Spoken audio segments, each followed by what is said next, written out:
नमो रुक्मिणी बाहुली ज्ञानगंगा नमो पुंडलिका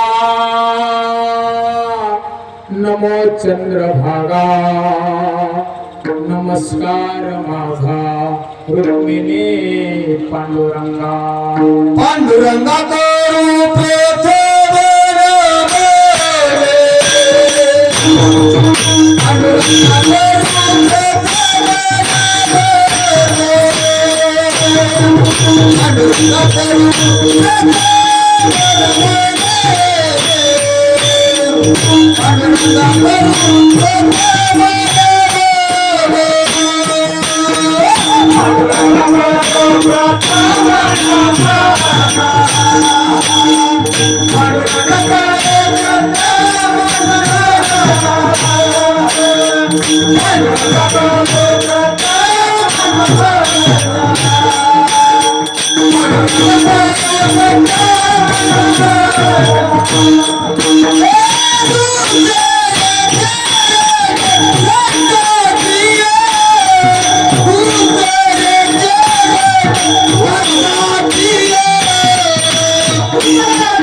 मनोजव मारुत तुल्य वेगम जितेंद्रियं बुद्धिमतां वरिष्ठं वातात्मजं वानरयुक्तमुख्यं श्रीरामदूतं शरणं प्रपद्ये कैलासीचा देव भोळा चक्रवर्ती पार्वतीचा पती योगीराज भस्म ओटे रुंडमाळा हाते त्रिशूळ नेत्रे ज्वाळा गज चर्म व्याघ्रांबर कंठे शोभे वासुकी हार कैलास राजा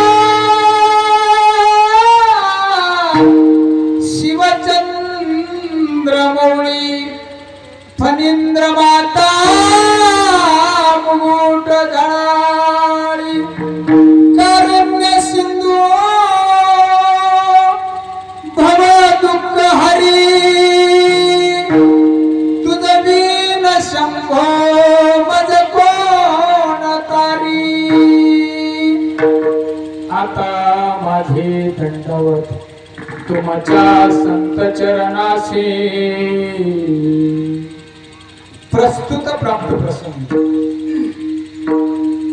अखिल कोट ब्रह्मांड नायक राजाधिराज पंढरीश पांडुरंग परमात्मा तथा गावचं ग्रामदैवत सेवेसाठी घेतलेलं जे वाघपुष्प आहे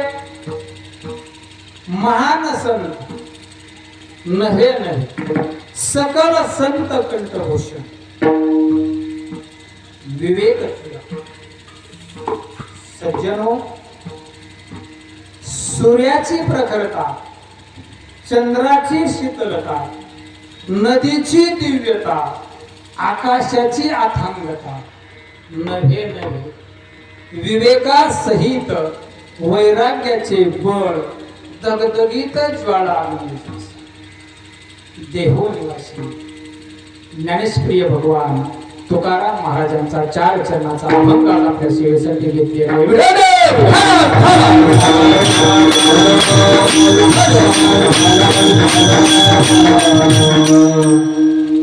सज्जनो, कोण तुकाराम महाराज याचा जर विचार करायचा म्हणलं ना, बोलतो मी प्रत्येक कीर्तनात जगताप साहेब गणपती मामा, कोण तुकाराम महाराजाचा जर विचार करायचा गेलो ना आपण दादांनो, उगाच झोपतो त्याला आराम म्हणतात, उगाच झोपतो त्याला आराम म्हणतात, मेलेला जीत होतो त्याला हे राम म्हणतात, हृदयाचे जाणतो त्याला आत्माराम म्हणतात, एक पत्नी व्रत राहतात त्यांना श्रीराम म्हणतात, आणि सज्जनो देव ज्यांची पूजा करतात ना त्यांना जगद्गुरु तुकाराम महाराज म्हणतात.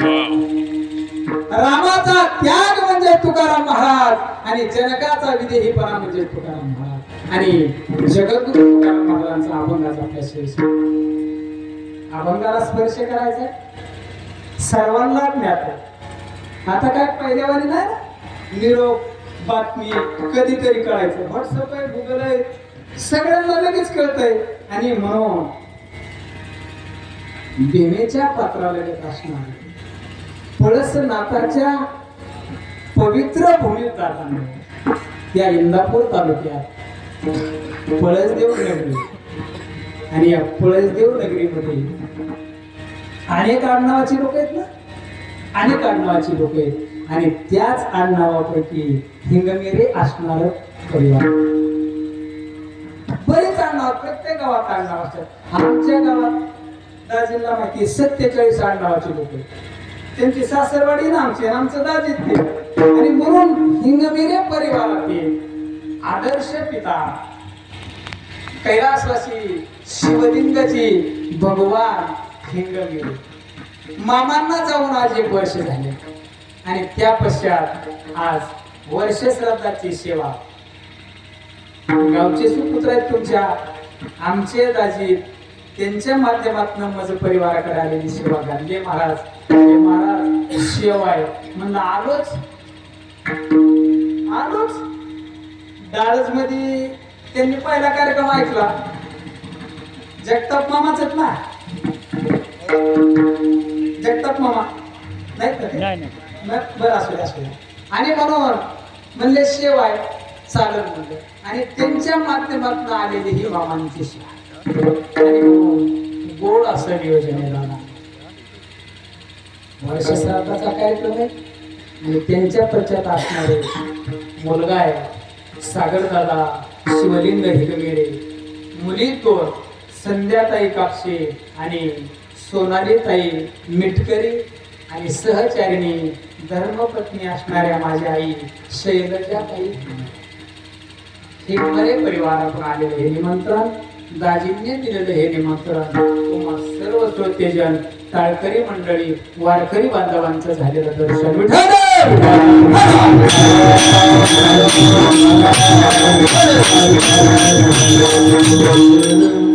सज्जनो, अभंग बोलायचा आहे, मला वर्ष श्राद्ध सांगायचे आणि मला बाप सांगायचं. 11:15 वाजता वर्ष श्राद्ध आहे, वर्ष श्राद्ध आहे का बरं? हे करावंच लागतं दादाजी, हे करावंच लागतंय ना. हे आजचं हे कर्म आहे, हे कर्म आहे, हे आपलं कर्म आहे.